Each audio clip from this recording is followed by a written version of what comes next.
ऐसा लगे कि पितृदोष बहुत ज्यादा है, 1 रुपए कमा रहे हैं, 1.25 रुपए खर्च हो रहा है, हाथ में पैसा नहीं टिक रहा, दुकान 4 दिन अच्छी चल रही है, फिर व्यापार डाउन हो जाता है, कोई पैसा लेकर भग गया, नहीं दे रहा, कहीं कर्जा मात्रा बढ़ गई है, ये पितृदोष के लक्षण है कुछ। इसमें आपके घर में जो भी रुद्राक्ष पड़ा हो, जो भी रुद्राक्ष रखा हो, क्योंकि संभाल के तो आप रखते नहीं, एक पानी के पात्र में उस रुद्राक्ष को डाल दीजिए, उसमें 1 चावल का दाना डाल दीजिए।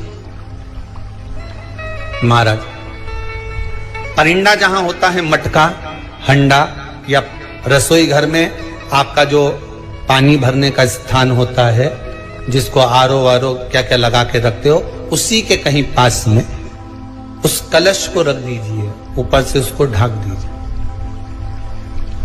शाम के समय, सुबह रखा 10 बजे से 12 बजे के बीच में, शाम के समय प्रदोष काल में भगवान शंकर का नाम स्मरण कर कर, ओम नमः शिवाय बोलकर, श्री शिवाय नमस्तुभ्यम बोलकर, या महामृत्युंजय मंत्र का स्मरण कर कर, या गायत्री मंत्र का स्मरण कर कर, जो मंत्र आपकी बुद्धि में, विवेक में समाहित हो, उस मंत्र का नाम लेकर राम कृष्ण हरि जो बोल सकते हो, एक घी का दिया अवश्य प्रज्वलित करें, लंबी बाती का। कौन सी बाती का? फूल बत्ती का नहीं, गोल बत्ती का नहीं, लंबी बाती का। बत्ती का मुख दक्षिण की ओर, कहां पर होना चाहिए? दक्षिण की ओर, ना पूरब, ना पश्चिम, ना उत्तर। बत्ती का मुख कहां हो? दक्षिण की ओर।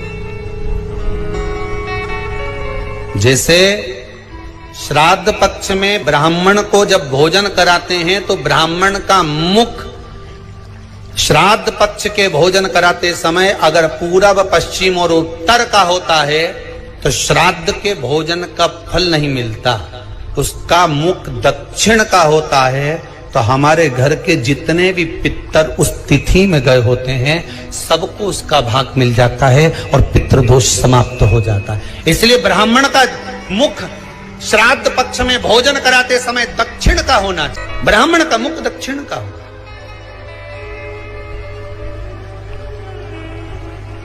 यहां तक शास्त्र कहता है, महाराज अगर गौ माता को श्राद्ध पक्ष में अगर भोजन दे रहे हो तो गाय का मुख अगर दक्षिण का है, गाय का, आपका मुख भले उत्तर का हो, गाय का मुख दक्षिण का हो, आपका मुख भले पूरा पश्चिम नहीं का, गाय का मुख अगर दक्षिण में है, अगर आपने दक्षिण में गाय को खड़ी कर रखा है और दक्षिण में उसका मुख और आप भोजन दे रहे हो, तो शास्त्र कहता है कि किसी पिंड की जरूरत नहीं पड़ती, गाय स्वतः कल्याण कर देती है, गौ माता स्वतः कल्याण कर, दक्षिण मुखी हो। तो दिए की जो बाती का मुख कहां होना चाहिए? दक्षिण का, और दक्षिण का मुख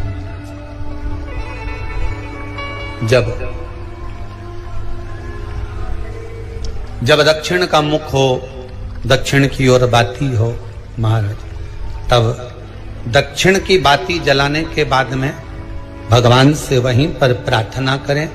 जो कलश रखा है उसके ऊपर जो प्लेट रखी है, ढका गया है, वहां अपना सीधा हाथ रखें और अपने पूर्वजों का, अपने पितरों का स्मरण करें कि मेरे धन को लेकर कोई चले गया, मेरा व्यापार ऐसा चल रहा है, मेरा घर में बच्चों का विवाह नहीं हो रहा, या घर में इतनी अशांति है, या तकलीफ है, या कष्ट है, ये सब का स्मरण कर कर उस कलश को रात्रि भर रखे रहने दें।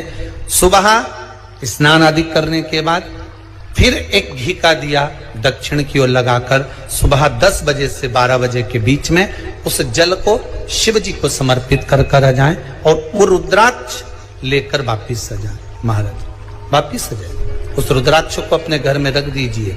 वर्ष भर वो रुद्राक्ष आपको कभी बीमारी से नहीं घिरने देगा, कभी किसी जगह खड्डे में नहीं जाने देगा, वो उन्नति की ओर ही बढ़ाएगा। भले कोई भी रुद्राक्ष हो, 1 मुखी से लेकर 14 मुखी, 20 मुखी, 18 मुखी, जो रुद्राक्ष आपके पास में, आप तो उसका स्मरण करिए, आप उसका स्मरण करें। आपको लगता है कहीं कहीं कि